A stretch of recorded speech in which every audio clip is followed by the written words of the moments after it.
America is a nation that can be defined in a single word. I was going to excuse me. Nice. Thank you, Mr. Chairman. Since President Biden took office, we have seen a tremendous surge in the terrorist watch list arrests at the southern border.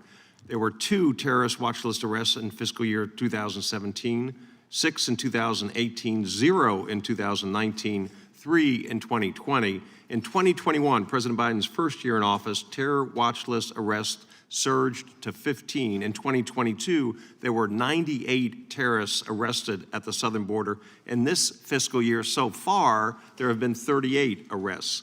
According to Border Patrol, there have been approximately 1.2 million known gotaways since President Biden took office. In November alone, 73,000 border crossers evaded overwhelmed Border Patrol agents, but were detected by other forms of surveillance. These crossers are known as gotaways. Often these border crossers are evading being caught by Border Patrol because they have a criminal record or contraband to hide, unlike most migrants who cross with the explicit intention to meet Border Patrol.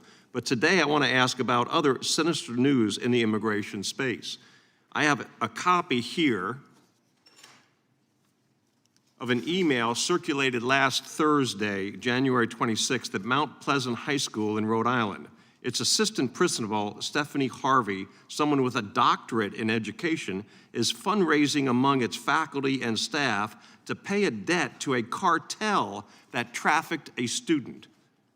The email, calling it an urgent matter, reads, "We have a student who came to America with Coyote, which is a group that helps people.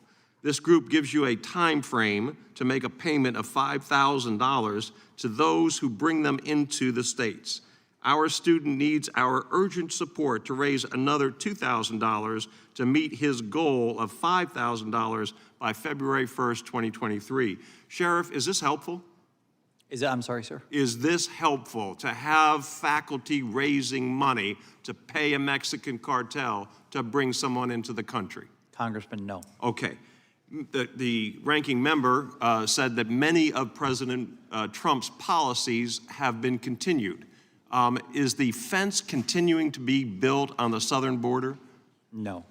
Is the Remain in Mexico policy being continued? No. Is the agreement with the Northern Triangle countries to immediately deport illegal immigrants who come into this country, has that policy been continued? No. Sheriff, let me ask you something. We now have in this country 2 million individuals who have gone through the entire process and have been adjudicated for removal. In other words, they came to this country, they applied for asylum, they weren't entitled to asylum, they came here for economic reasons, so they went through, they had due process, they have been adjudicated, they have been ordered removed, and the President of the United States has instructed ICE not to seek those individuals and remove them from the country. 2 million.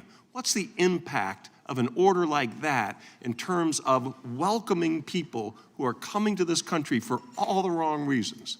Well, Congressman, that's one of the things that has changed with the 2 administrations that I've seen is the former president had a very strong message. When you say former president, President Trump? Yes, sir.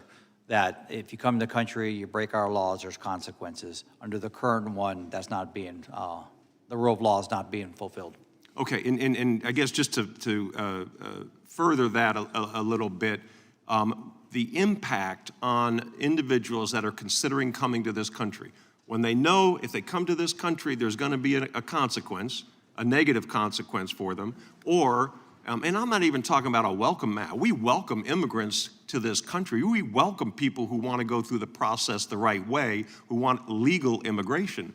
But when they know that they're coming to this country and there is no consequence to come to this country illegally, and even when they lose in court and they are ordered removed, the United States won't remove them under this administration, and there is this hope for an amnesty program to go through Congress or informally, as President Obama did, and this president will probably do the same thing, issue an executive order with the stroke of a pen to give people amnesty. What is the impact on people being attracted to this country for all the wrong reasons?